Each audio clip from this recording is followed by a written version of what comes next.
Well, welcome to World University and Schools monthly business meeting on April 16th, 2022, Saturday at 9 a.m., which is open and potentially other people will join us.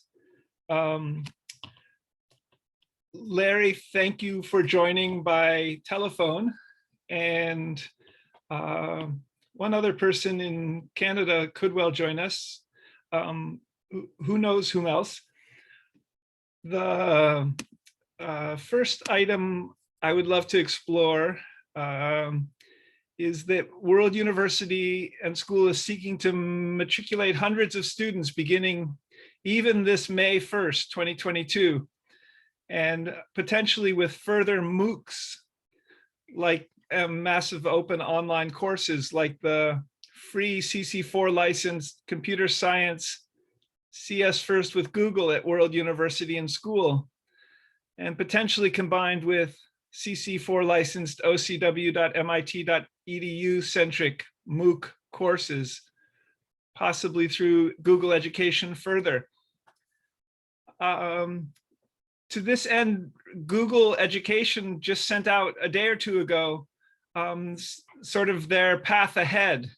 And they shared a curriculum finder, and they also shared some videos to look through. And if you go to the curriculum finder and choose, for example, that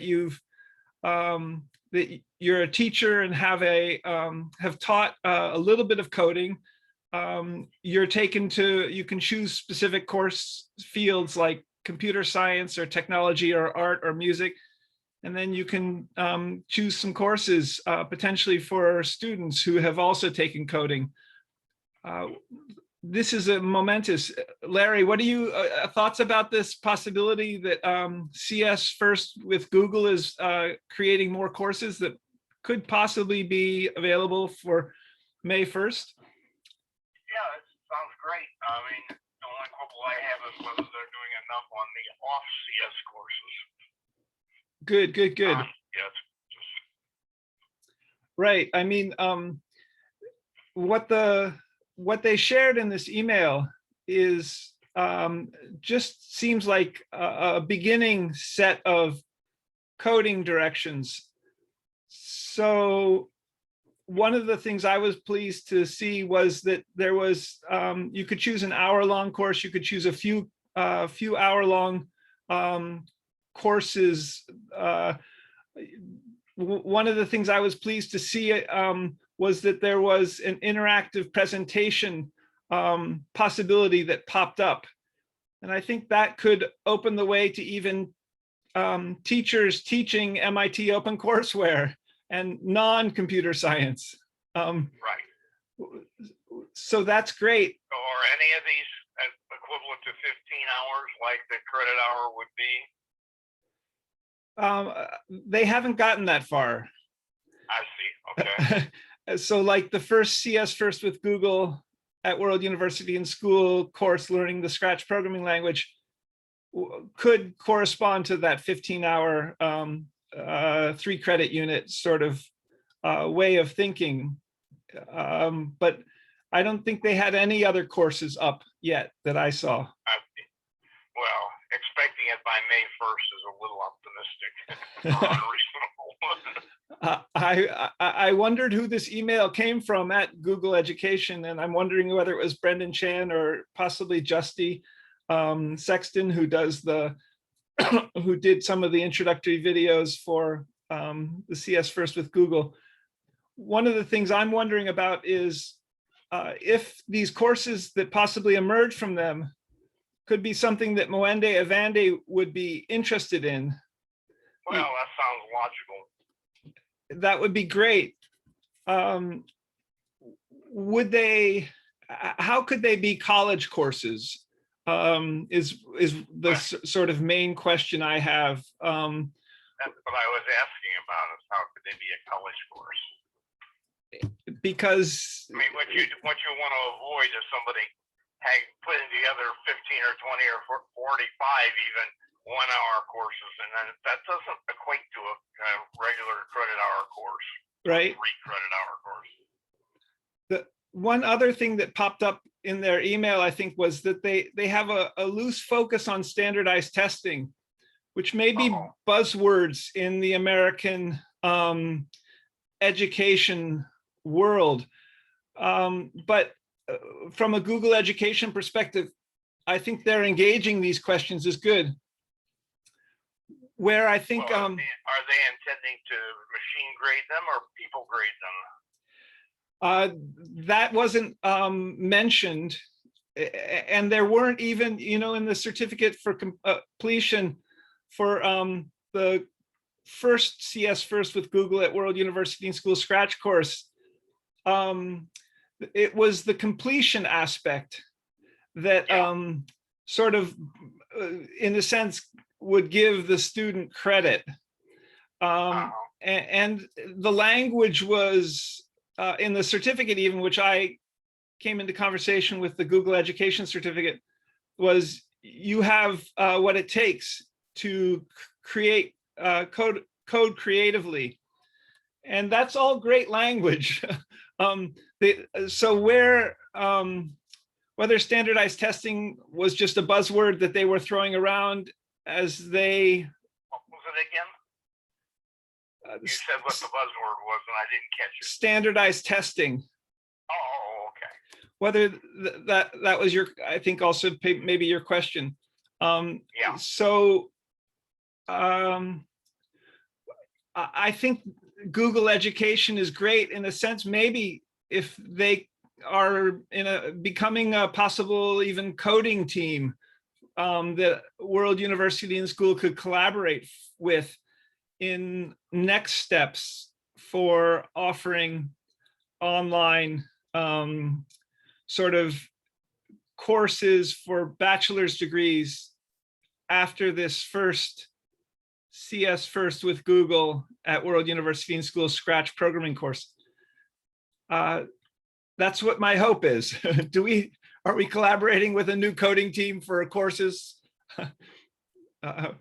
Will they engage ocw.mit.edu courses in their paradigm?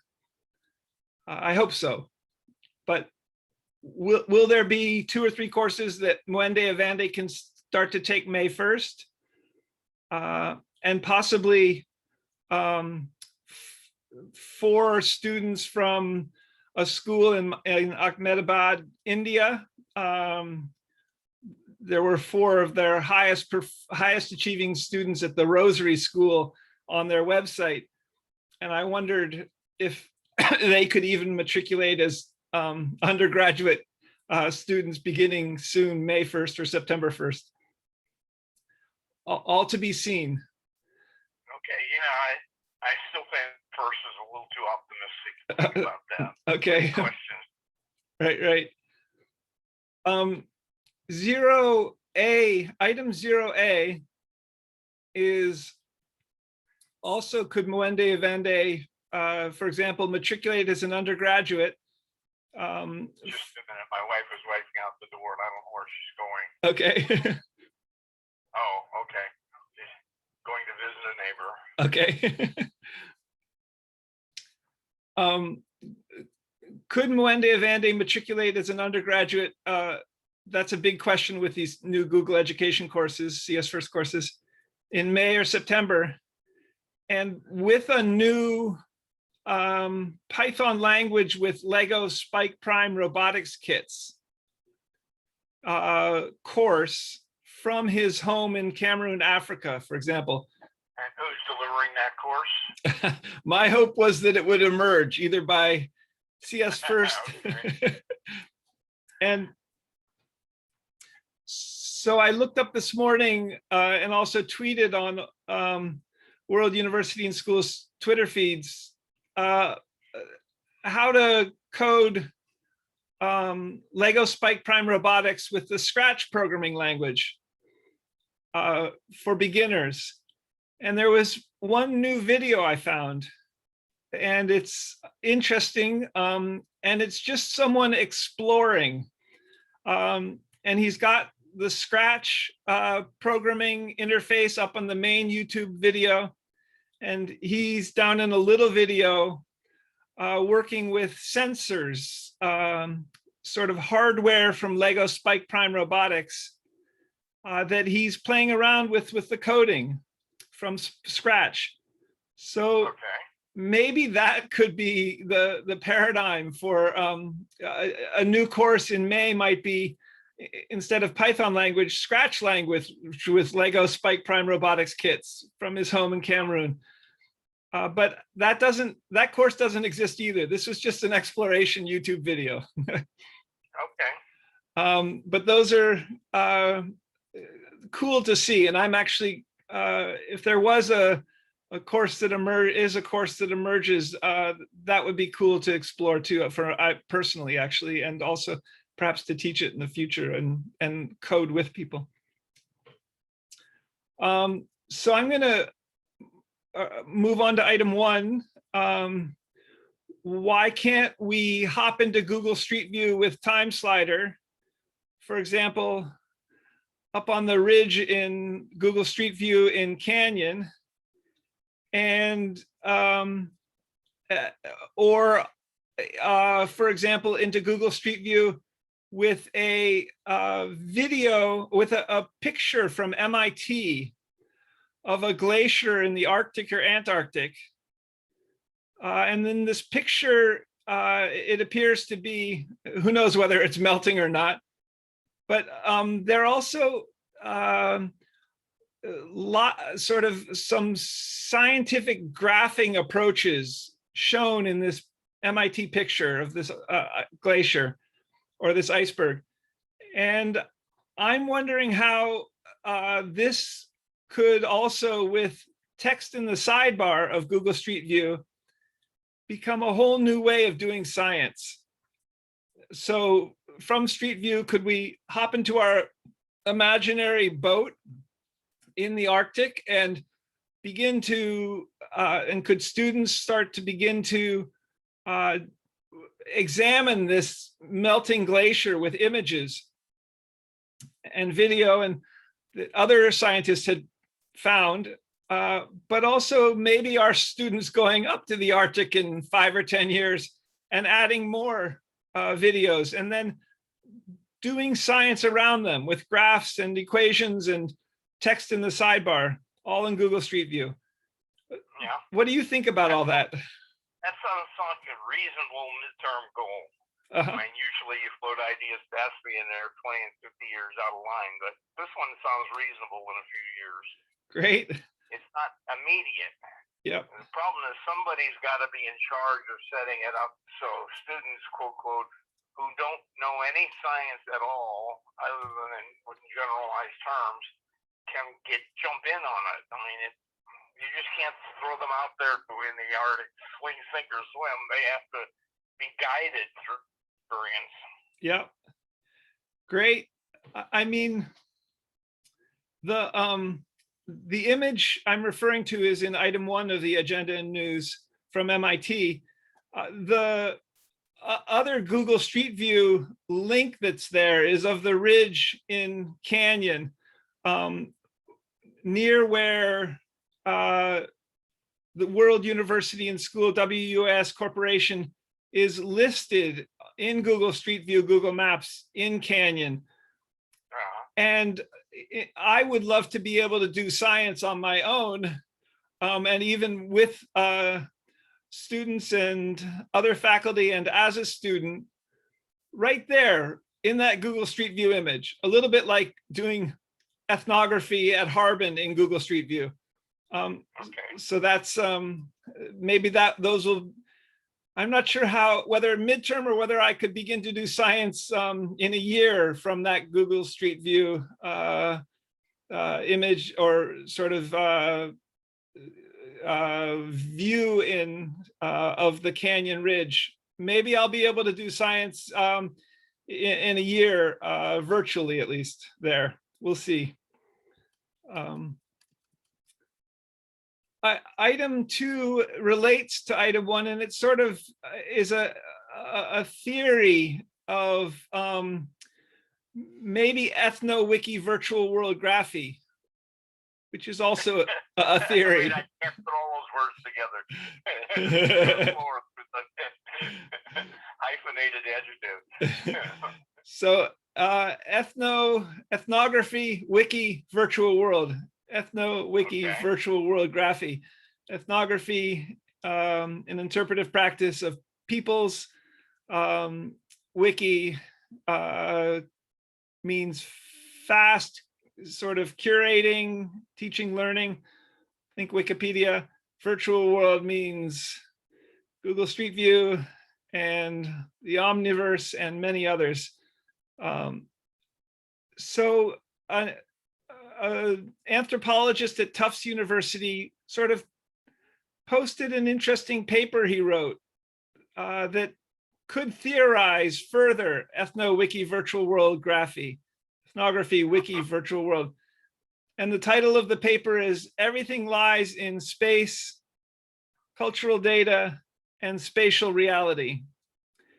And I was really glad that Nick Seaver, this Tufts University professor of anthropology, posted this paper, because in many ways it engages some of the theory implicit in this ethno-wiki virtual world graphy as a science and a social science theory and method itself.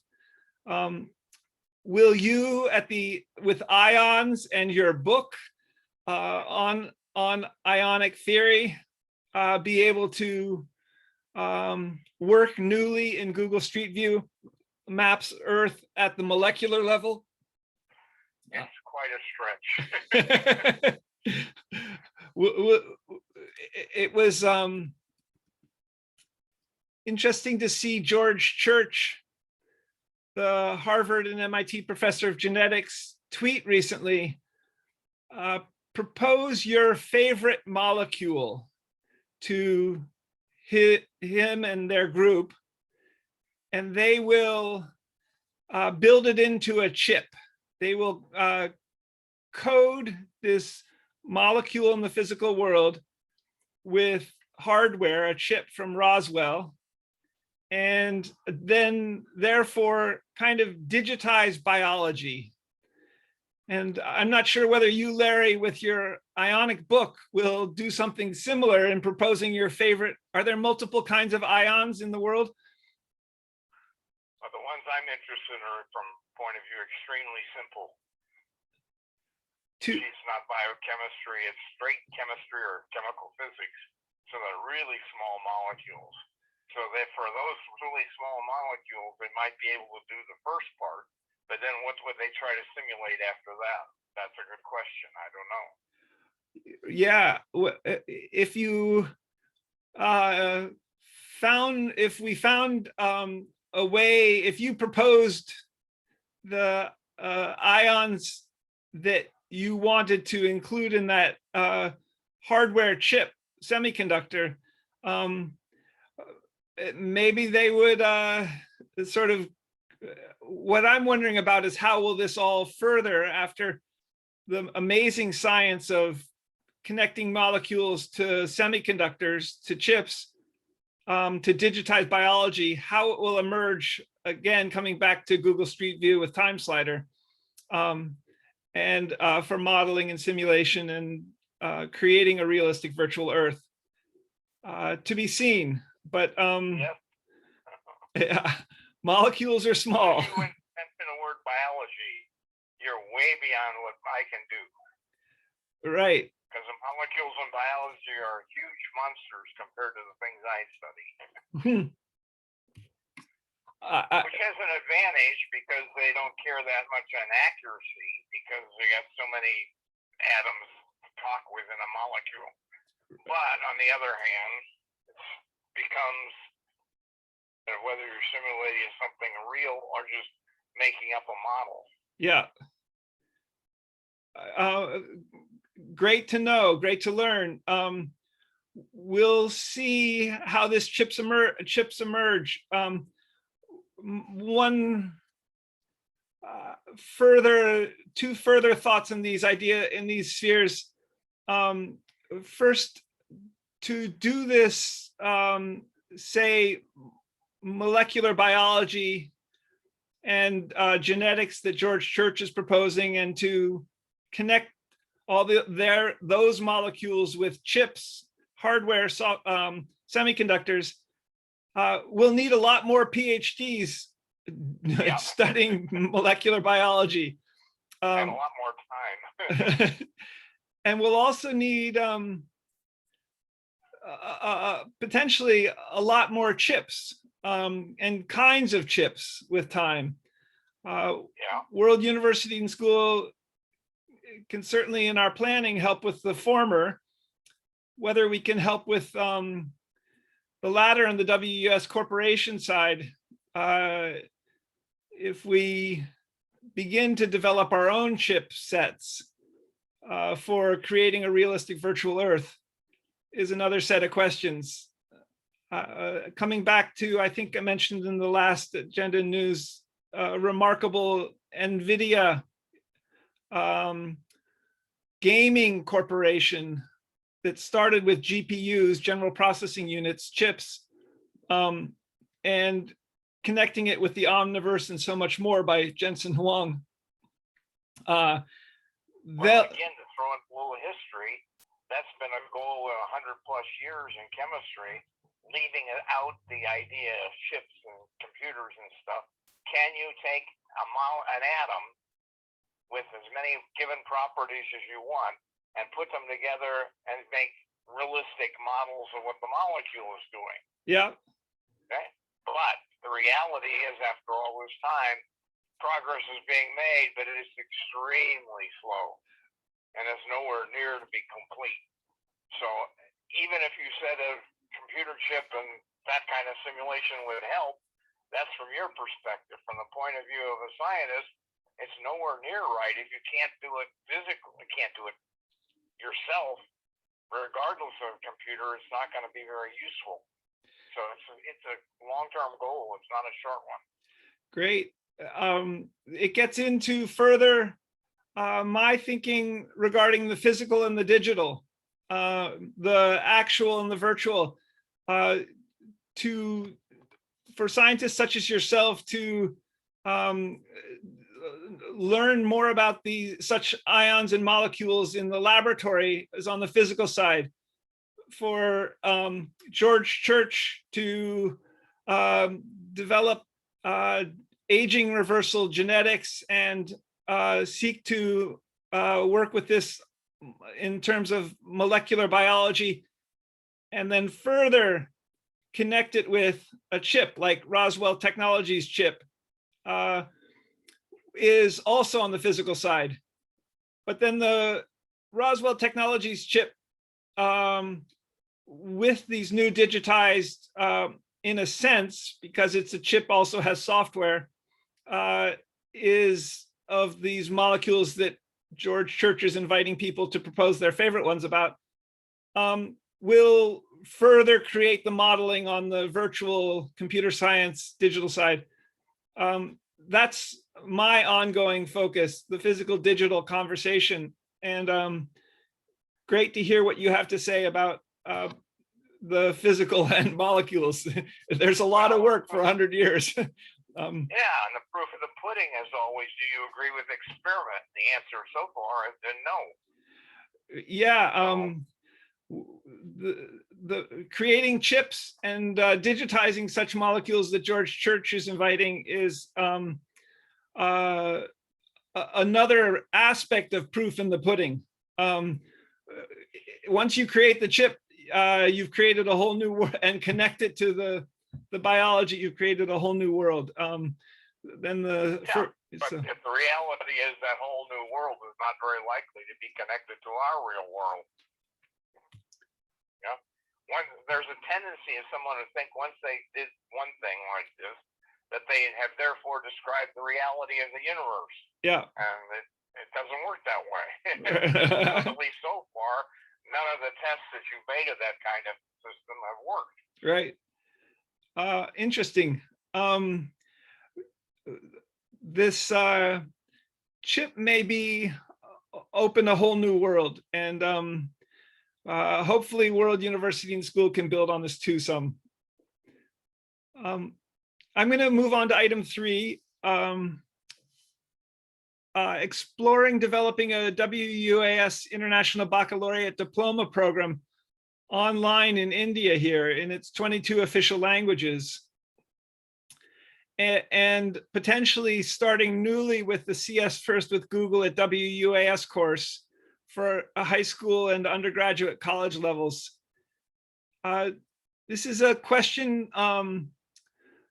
in terms of possible outreach to a particular IB high school in India, or possibly, and for the college at World University and School for undergraduates, or possibly reaching out to Vishal Varia's school, also in Ahmedabad, for if they were interested in IB high school education. His school is not an IB school, or if both of these schools in Northwest India wanted to send on students to us for free undergraduate degrees. Do we want to develop the International Baccalaureate program, diploma program, is a question I've been asking for probably nearly 10 years, because it's a known international standard. And would they be open in some ways to working with Google Education for particularly its computer science focus and all of the AI that's maybe emerging around education, even at Google? And could Sundar Pichai have the clout in India to bring a possible IB degree program together with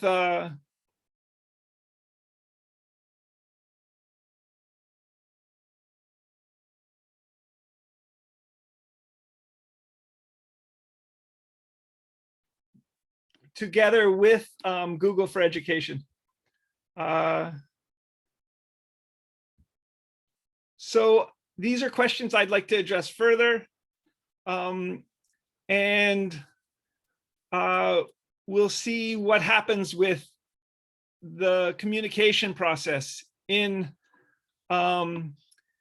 India, in particular with Google for Education and perhaps Vishal Varia's school.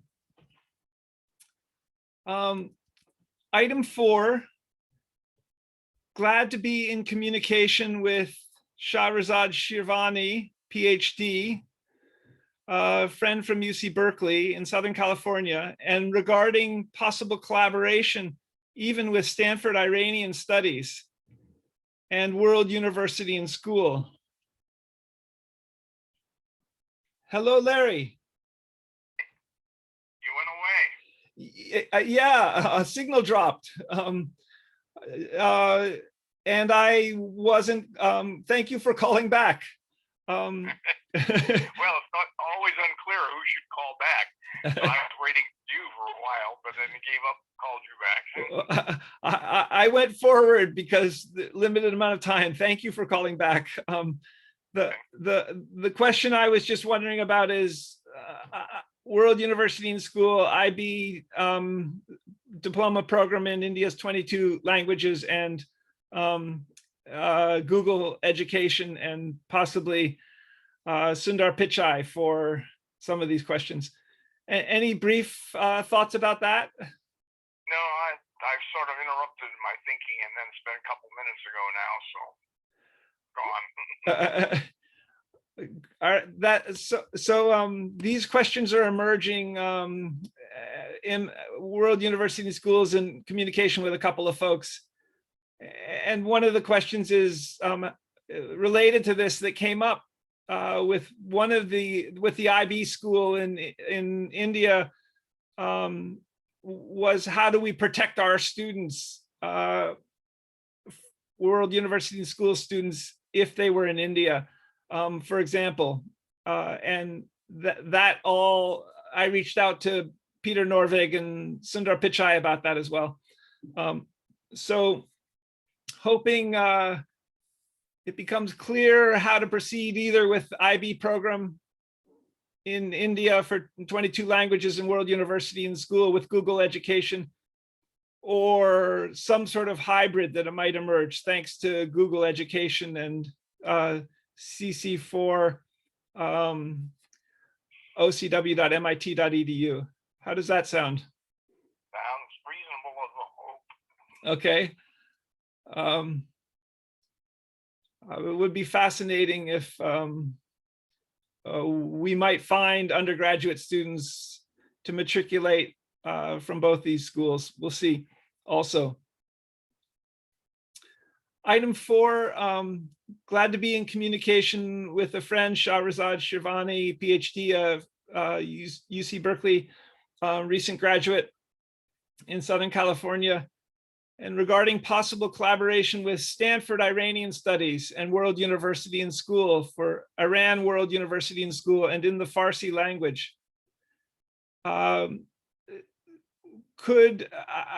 It seems that Stanford Iranian Studies, as an organization within Stanford University, by far and away would be the best organization that I know of to collaborate with in developing online Iran World University and School. And Shahrazad Shirvani is very interested in it and hoping to keep her in the loop if something emerges.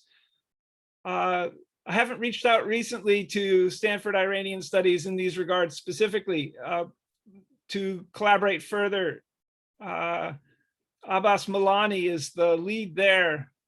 Any thoughts about growing Iran World University and School in collaboration with Stanford and even keeping Shahrazad in the loop? Yeah, well, for many years now, I've cooperated on and off every couple years with a colleague in Iran and a few of his students. And I got a visit from the FBI 3 years ago, 5 years ago, something like that, essentially warning me off. Huh. They didn't order me or anything like that, but I want you to be aware that if you collaborate like you just said, you may be in for more of it than you think. Okay. Yeah. So be sure to stay on the U.S. side of any of these kind of things. Interesting. Yeah, I think Stanford Iranian Studies would be the way to stay on the U.S. side of things if we could collaborate further. But Stanford worried about the problem. Right. Now, of course, the FBI has no charge and no reason and no ability to order me to not talk to anybody from Iran. But that was sort of the message. Yeah, interesting. I think if Shahrazad Shirvani could become a lead for us, but somehow with Stanford Iranian Studies organizing it, that would keep it all on the US side. So to be seen. Okay. Item 5, invitation to wiki teach and learn at World University and School in ways and subjects that people would like. 5A, for example, Prasanth in Madurai, India, had tweeted recently that for World University and School to accept the Tamil language. And I was thinking about that and wonder whether it means in relationship to the Hindi language, because the Hindi and English are the official languages, but they're 22 official languages. Yeah. And at this very early stage, getting the technology, information technology up for a Tamil language World University and School in South India is key.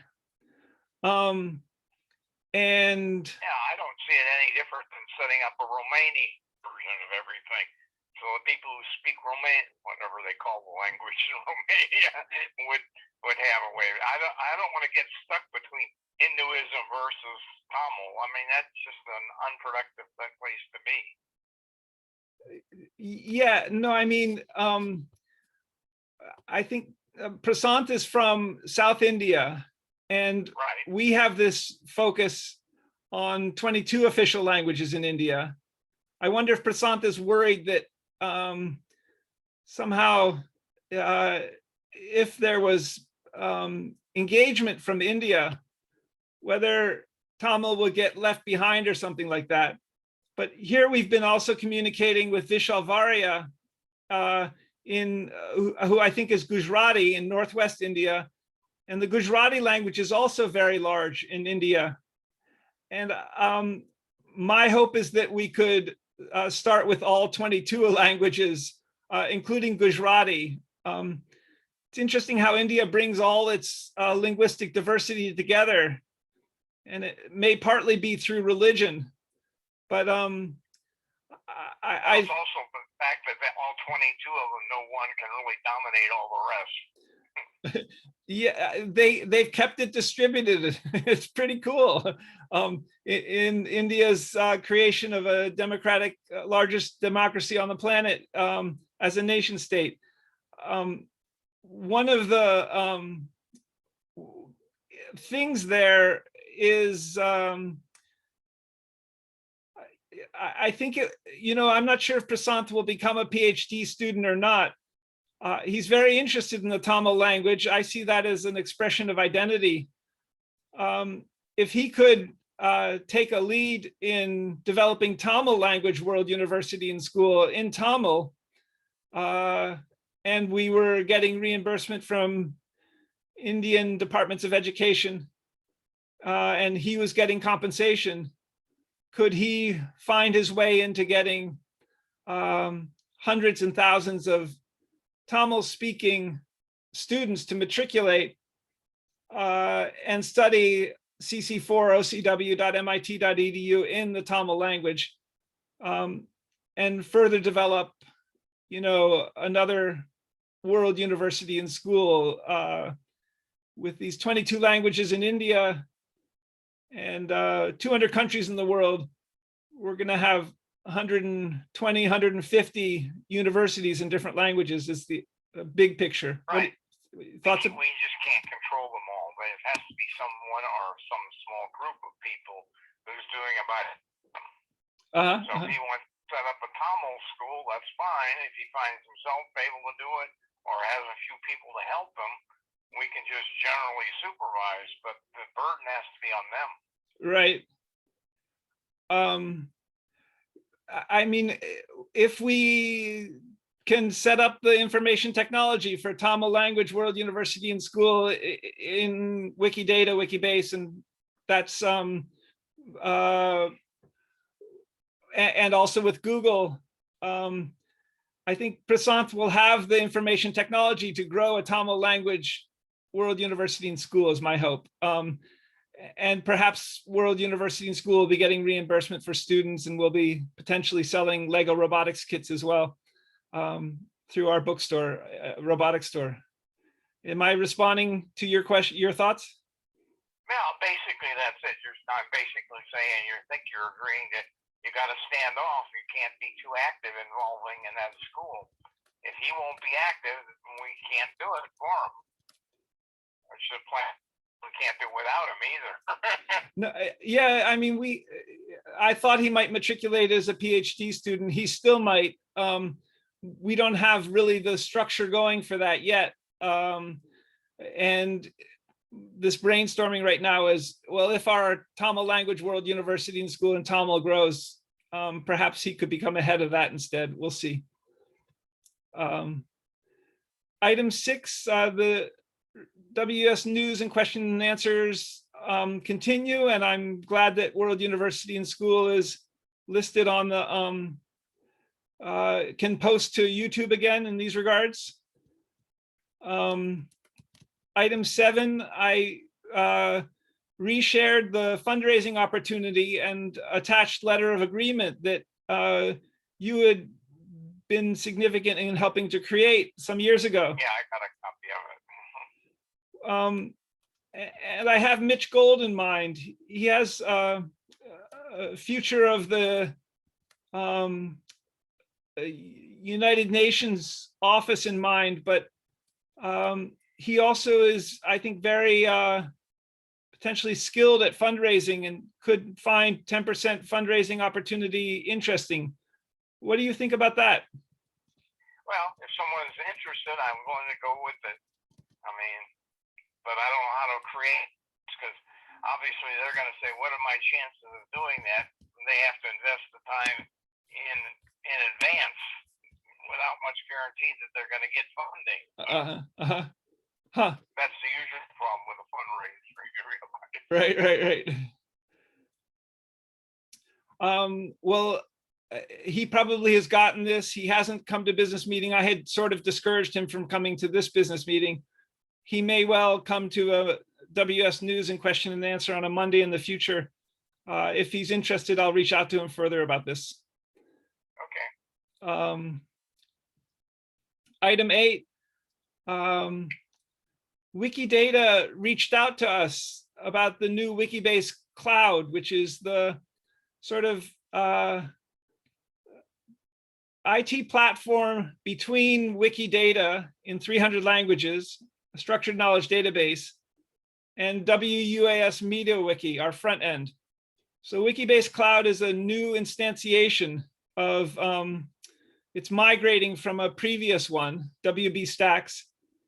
And we recently, I this past week, went through the privacy policy and terms of use, and it relates partly to the GDPR in Europe, the law regarding data protection. GDPR, general data protection, is what it's focused on. And this is actually quite a momentous step for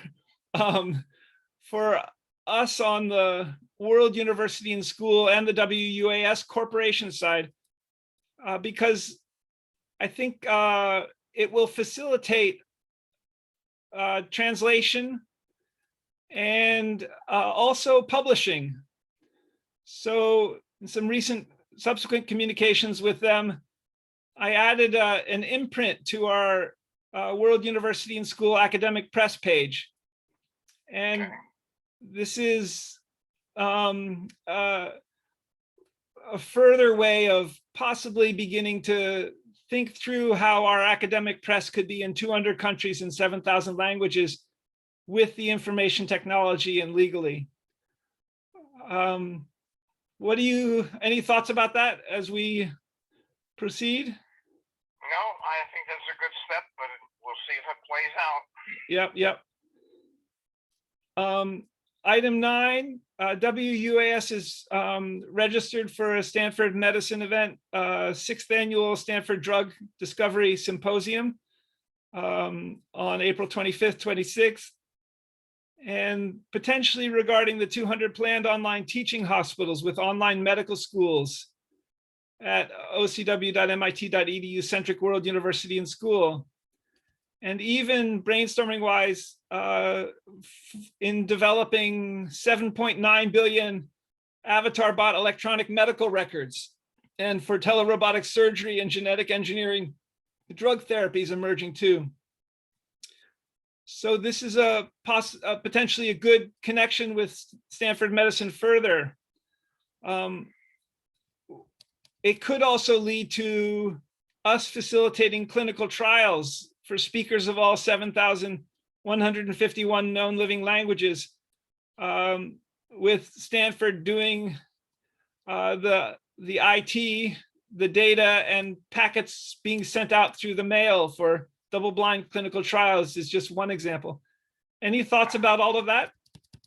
I had one, but then we're so much far back now that I've forgotten. So keep going forward. Okay. I think I got interrupted by the phone on whichever end was ringing, your end or my end. Okay.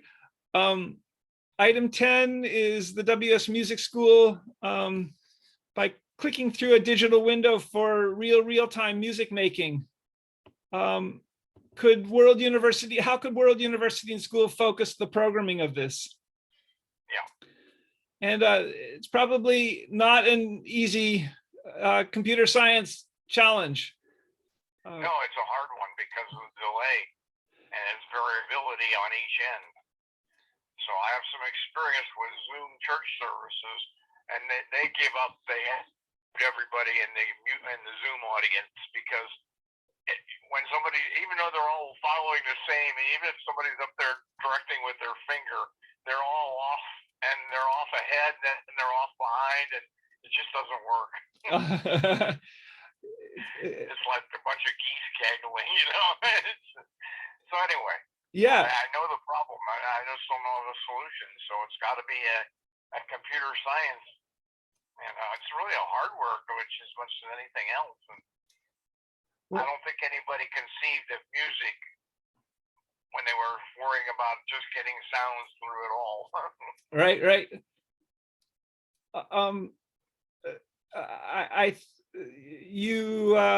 I think hit the exactly right.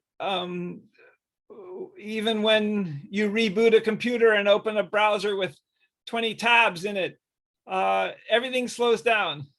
And to get Eric Whitaker, the composer and choral director back in 2010, was working with online virtual choirs. And I think he eventually got to the place where people recorded their singing of a part and then emailed that in, and an engineer engineered them together. That works if the delay is constant. But if the delay changes every 5 seconds, it becomes the same problem. And it scales up too. The problem gets larger and larger the more people in your choir. Right. So by the time you get to a church full of people singing, you can imagine it's really bad. I mean, it's the embrace the lag other aspect that I think came out when I was looking into this some 12 years ago. And at one point they were doing this in group video. You know, there were 50 people in group video, and they were all waving handkerchiefs as they sang very slowly. And they were embracing the lag because it wasn't real time. Yeah, but not many people are really willing or patient enough to put up with that kind of stuff. If you want to sing, you want to sing. You don't want to have this computer stuff instead. So right. Anyway, I don't see there's been much progress on that. There has been a little, but not much progress in the last 20 years. So. It may be another 20 to more years. We'll see. Yeah, well, if ever. It depends on the lag time being re-standardized instead of being acceptable lags that we have now. Maybe hardware advances will be fast enough that they can tolerate a smaller lag time, and consequently the problem will go away. Yeah. I don't know what, there is some minimum lag and beyond which you can't tell anymore as a human ear, and so that the problem disappears, but I don't know what it is.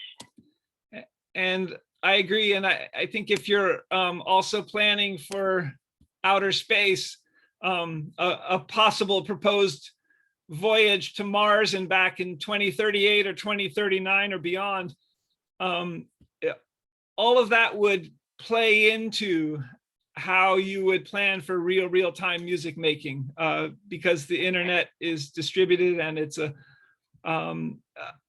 remarkable technology that reaches into space too, where the lag increases significantly. Well, you've also got to remember that various parts of the Earth have different lags because of different levels of technology.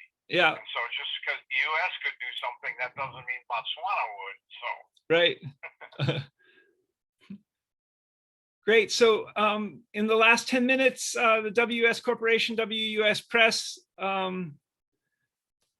the first item I expanded on this morning to you and Ed Smythe and Sid Mazumdar and some other people. And it has to do about the WUaS Corporation deliberating about moving itself to New England beginning in May, or possibly remaining in Northern California if WUaS can know that it will be safe to stay, and in calling for abolition.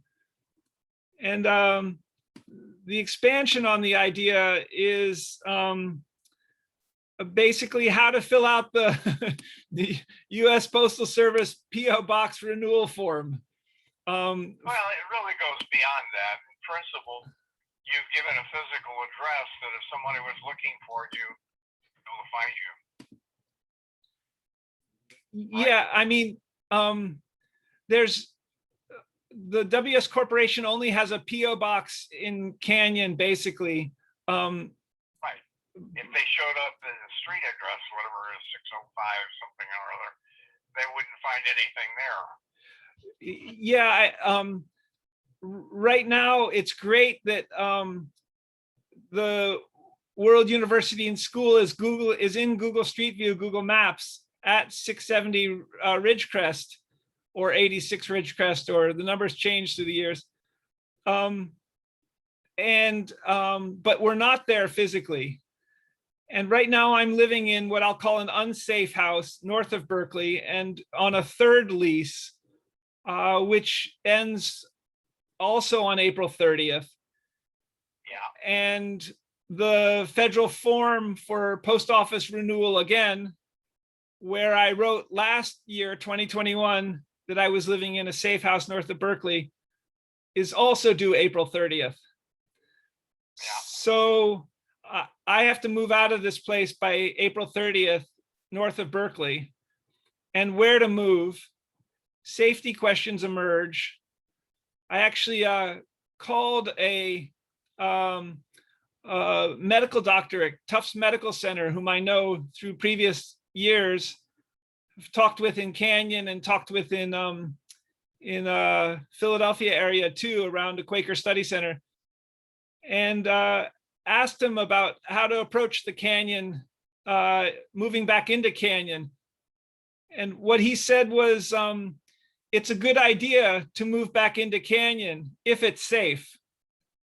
This would be in by 2 weeks from now. But the question is how to know whether it's safe. Oh, the other question is it available? That's Is there somebody else living there? right. Those are all questions. I've gone into the District 7 California State Senator's office in Orinda and asked about a possible even lock up and salvage house regarding criminal, mentally ill former landlord.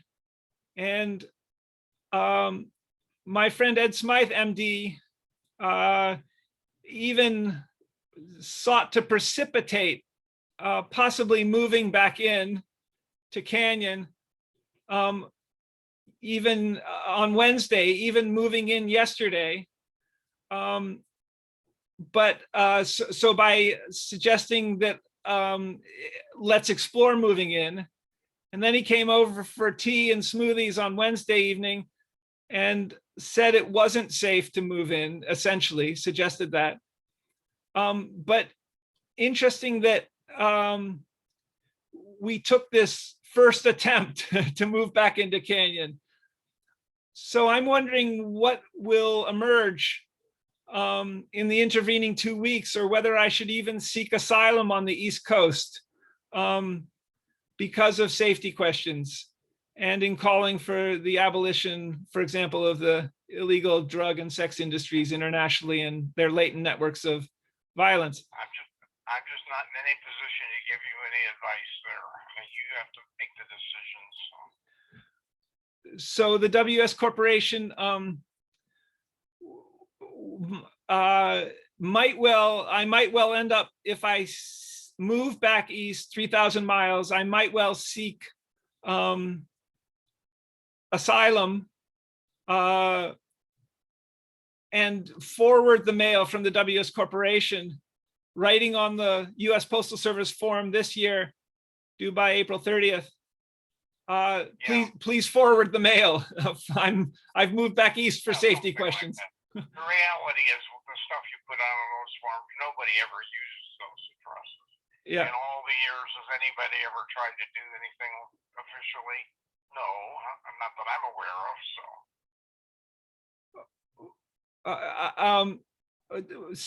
I mean, having written that I'm living in a safe house, we only have 4 minutes left, and that there was what I'll call a non-credible death threat a few years ago.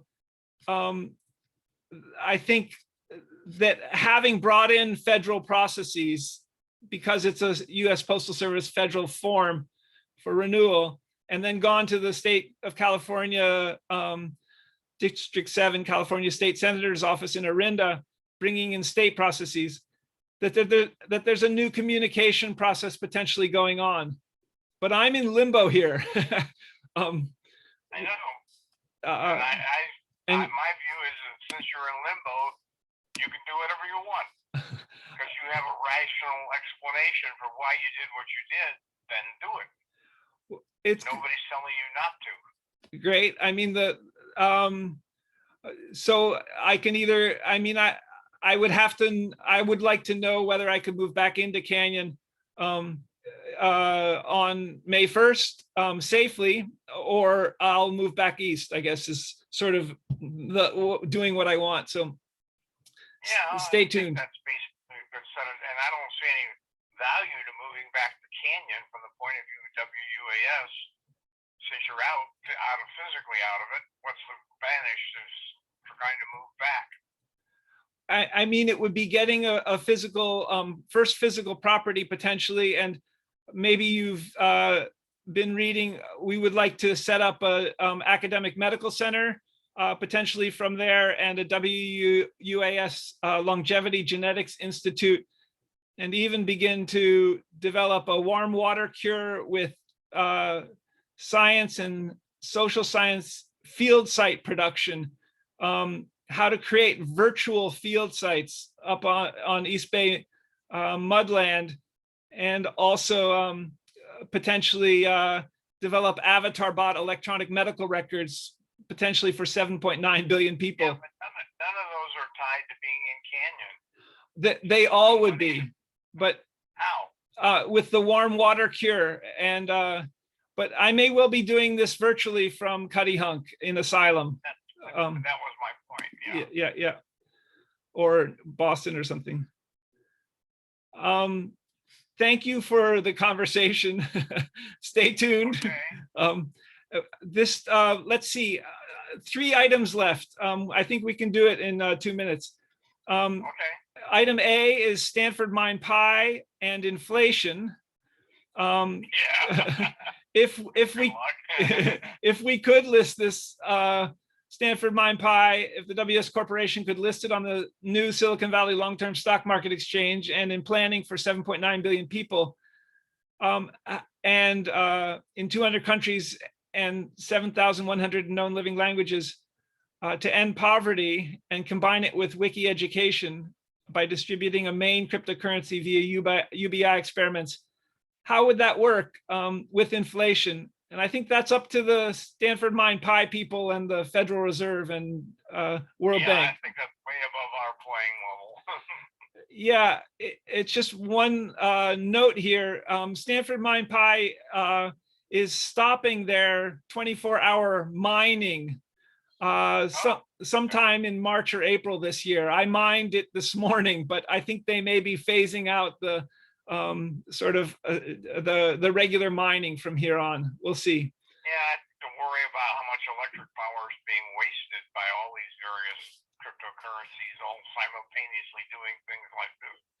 That's a good question. 6 billion people have smartphones, apparently, according to Google, which they may be using to phase out cash with time and pay for things with.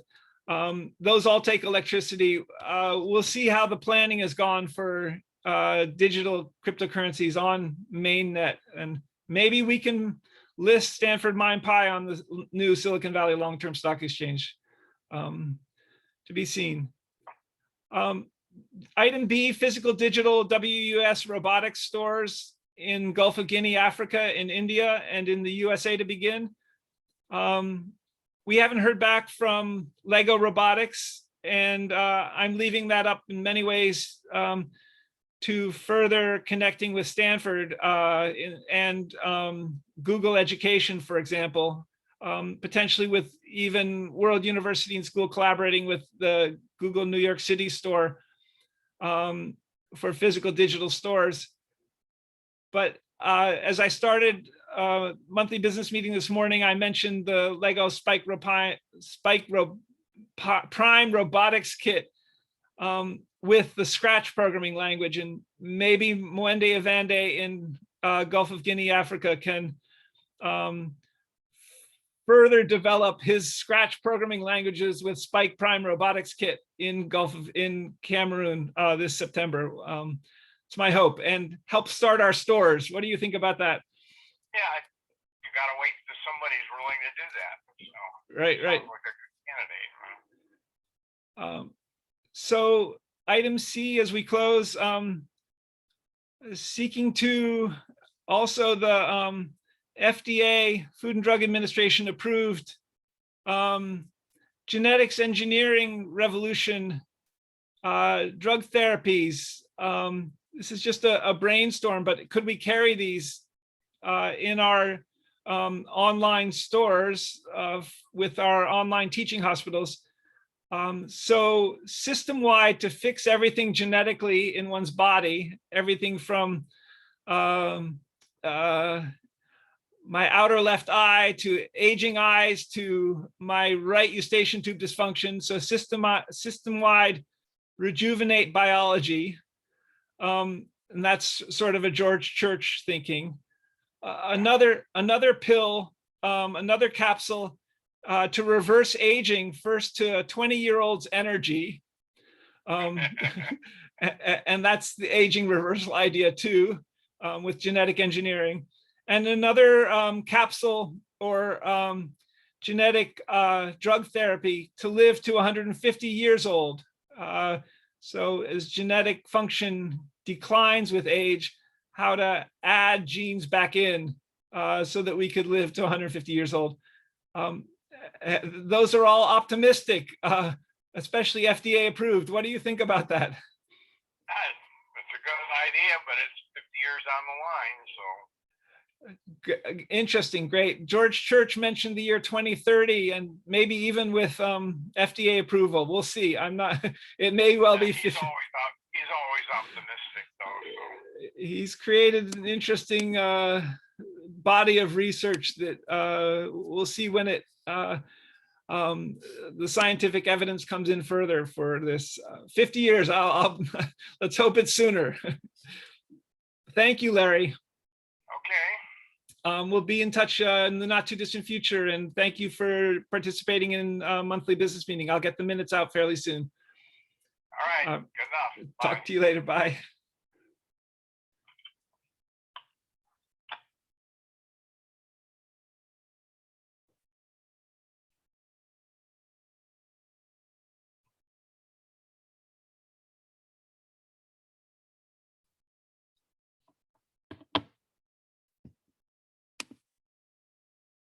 So that's monthly business meeting for World University and School and the WUaS Corporation on April 14th, 2022. And Larry Veland on the phone, who's the treasurer. I'm Scott McLeod. And next open monthly business meeting will be, I think, on May 21st. Stay tuned on Twitter, or if you receive emailings for the links to getting the Zoom URL. Till next time, bye for now.